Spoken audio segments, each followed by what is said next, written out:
Suka Blayet. Hey everybody, it's Jason Blah here, everyone's favorite squatting Slav in a tracksuit. And it's time for me to do another Bulgarian workout for you guys. So, squats were a little tougher today. Started making some changes. As you guys noticed the end of last week, I went over to kind of high bar squat again. My quads are obviously a weak link here. I did my 485 today, but it was a 2.8 second rep, which tells me that we're at the point now for high bar instead of low bar to where my daily minimum is pretty much borderline on a training max. And towards the end of the week, it will be a training max. In other words, I probably couldn't lift heavier without some serious grinders or possibly missing reps. So as I said before, we're going to stick there. And I noticed we see definite signs of my quads being the weak link, both in what I can feel and what we can see in the video. And the only way around that is to just do more squats. I'm going to need to do more of the high bar squats. A lot of people would say, oh, you could add in front squats. Well, I could, but I don't think that's going to give me as much carryover as just adding more volume on the squats, right? We need more squat volume. And I'm going to go ahead and just do beltless squats for my back off work. But when you get there, you guys will see what I'm talking about. Now, a lot of times people would talk about my forward lean on the low bar. That's acceptable on the low bar. What we're seeing happening on the high bar now with it is signs of my quads being a little too weak in terms of the ratio to lift the weight I'm trying to lift. And so my back is taking over. And you'll see that when I get to the 485. And my quads were throbbing afterwards. So at 2.8 second rep, we're seeing signs of forward lean. It's not to the point to where I'm in danger of failing the rep or getting hurt, and people need to understand that difference. The bar is still staying mid-foot. It's that I'm just having a shift in the strength curve as far as which muscles are involved, so it will cause some forward lean at the top. I mean, it's obvious I'm still blocking it. It's still less than a 3-second rep, just barely. And we don't consider it a problem until we hit about 4 seconds for the distance I'm moving it. So that's fine and all, but my quads were throbbing. And I miscalculated. When I took the belt off to do a back off set, I thought, hey, I've been doing triples with 425, but that was a low bar with a belt. So I'm like, I can do 405 high bar for a triple without a belt, just 20 pounds off, right? I did one rep and my quads almost died. So I had to rack it. So what we're going to do tomorrow, we're going to drop all the way down to about 375. And we're going to start working triples for back off work. I have to put my ego in check and say, okay, if I'm going to do beltless high bar for back off work, I'm going to have to reduce the weight slightly and get the work in. Because the only way I'm going to gain strength on this is to get my quads stronger. I'm going to have to stimulate some quad growth, and that means back off sets. It puts some heavy focus on the quads.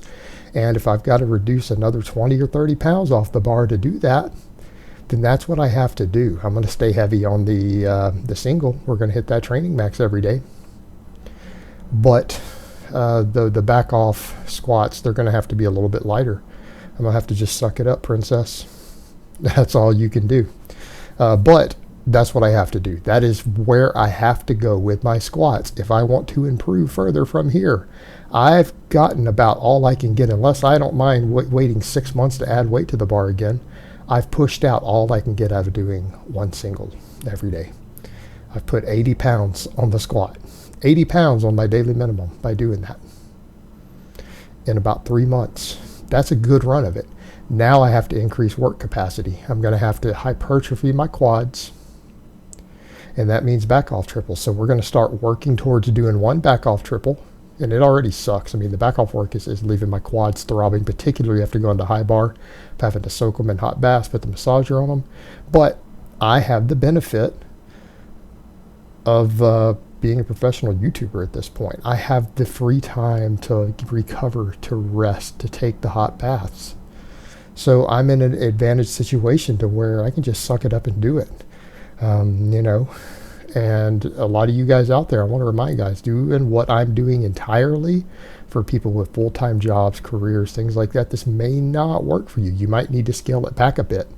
And that's something I'll talk about further because some people asked about that.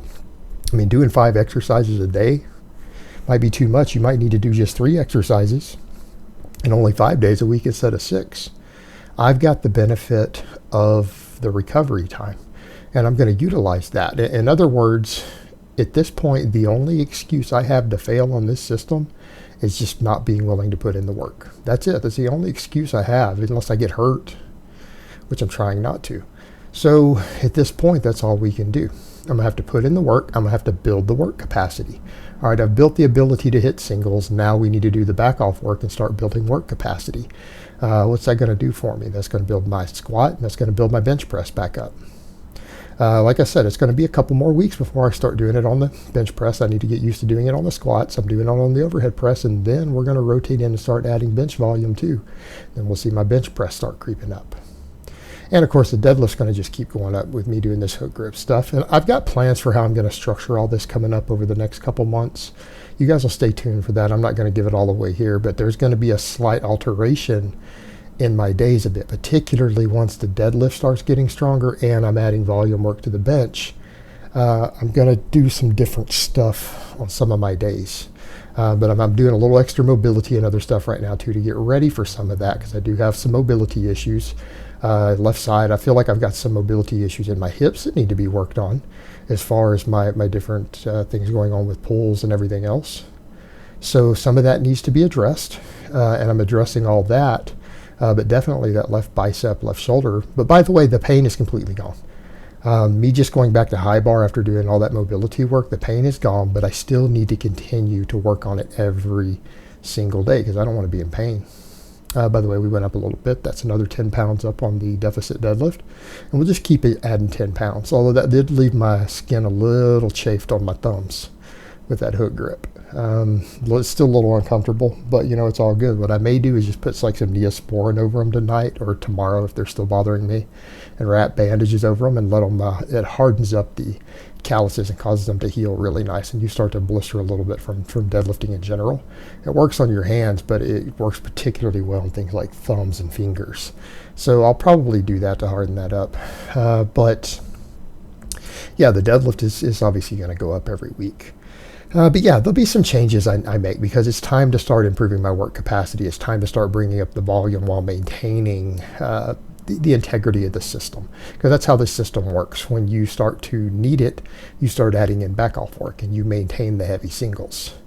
People are like, well, can you just go to triples? No, you kick with the heavy single and you add in back off doubles, back off triples, whatever you need to do to get the total volume in to drive adaptation, and you keep lifting heavy. It's the way this system works. And so, yeah, that's what I'm going to have to do. And I'm going to have to build work capacity. As you guys see from the back off work already, my work capacity on squats, particularly in my quads, is a little bit low. It needs to be addressed. It needs to be fixed. And as that work capacity comes up, the gains will come. The gains will come. You know, it's just a matter of time. So I'm just going to put in the work and go from there. It's all there is to it. I'm prepared to do it. I'm committed to do it. You guys see it every day on camera. You guys are with me on this journey. You're here with me. You guys are seeing it. You're watching me with every rep. So we got to move it forward. We got to start upping the total volume on the squat and the bench press. The squat first, then the bench next. I went ahead and bumped the weight up on the press today because that 187.5 is too light for a 3x3. It really is. So we're going to do 190 for now for 3x3, and we'll see how it feels at the end of the week. We may increase it another 2.5 pounds for next week. And after that, I think a 3-week block of this. 3-week block, I think it'll be time to start working some bench press in. Because I feel like at that point, the extra volume on the rows and then the pressing will have built a nice little bout of extra muscle and my shoulder girdle to get me ready to start bench pressing heavier, or with more volume, and the more volume will add my ability to press heavier because I'll hypertrophy my pecs and triceps and all that goodness. So that's where we are with it. That's what's going on. But yeah, these weren't particularly hard. I mean, I would describe them as challenging, but obviously nothing here is a grinder. Nothing here is a grinder, and that's okay because I got to do this 6 days in a row. So it doesn't matter if on Monday nothing is a grinder. What matters is what happens when we get to Friday, when we get to Saturday, and we haven't had a day off from doing the 3x3. But I'm predicting the 190 is going to be manageable all the way through the week.